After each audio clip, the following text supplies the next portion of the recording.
Mga igan, magluto tayo ng pork caldereta.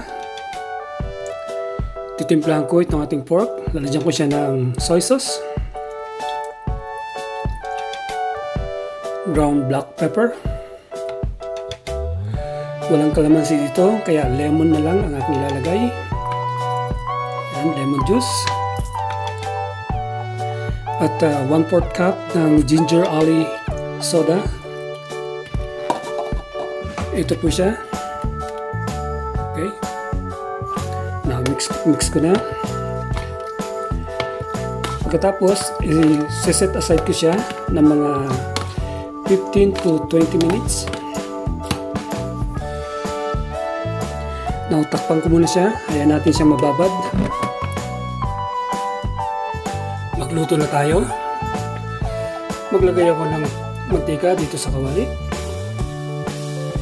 Ipang-fry ko itong ating carrots. Magkahalo itong aking carrots, ano? Meron siyang baby carrots at saka itong magulang na carrots. Next, itong patatas.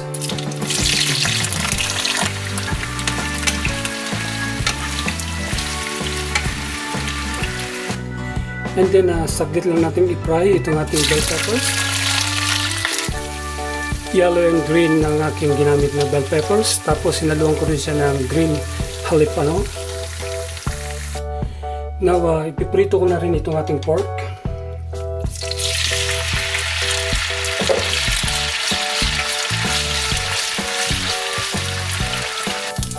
Now, mag-gisa na tayo ng bawang.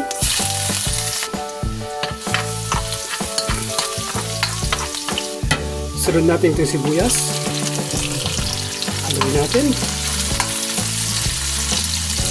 Para mas lalong masarap talaga, lalagyan ko pa siya ng toasted onion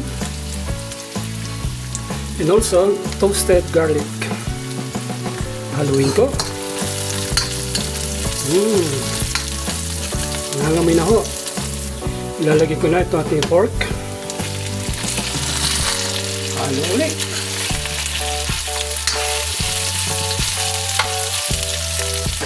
Lalagyan ko na siya ng tomato paste. Ano ulit?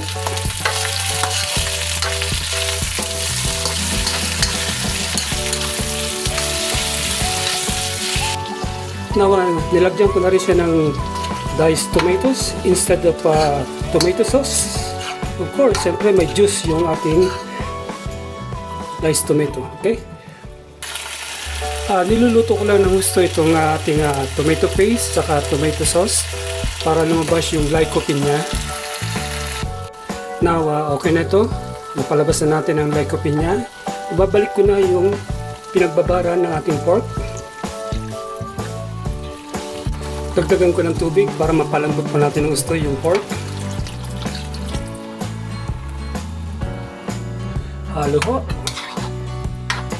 Walang katapusang halo po ito, no? Now, tatakpan ko muna siya para kumulo ng gusto. 10 minutes na rin siyang kumukulo. Check natin.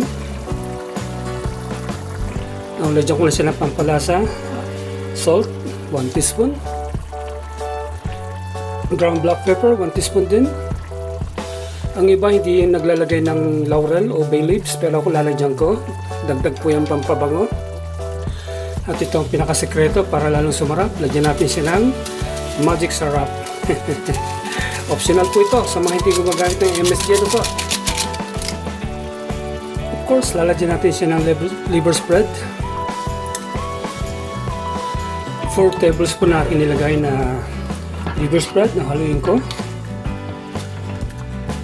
Lalagyan ko rin siya ng cheddar cheese para mas creamy. Para po talagang masarap na masarap siya.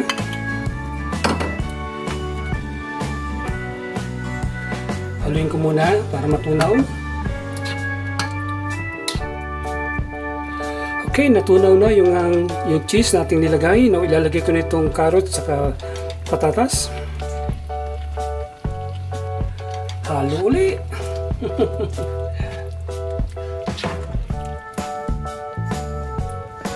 Takpan ko lang siya ng 1 minute.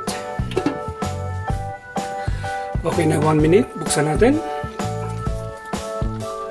Now, optional po ito, no? Pero lalagyan ko siya ng white sugar. 2 tablespoon.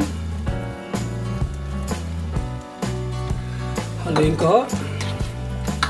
Okay, luto na po ito, no? Luto na yan. At ilalagay ko na itong ating mga bell peppers. Okay, wow! Ganda ng kulay, mga igan. See that? Now, titikman ko na po siya. Grabe mga kaibigan. Ayos po. Sobrang sarap po ang kanyang lasa. Now, tignan po natin yung kanyang sauce. Ang ganda po ng kanyang pagkakalapot. Ano ho?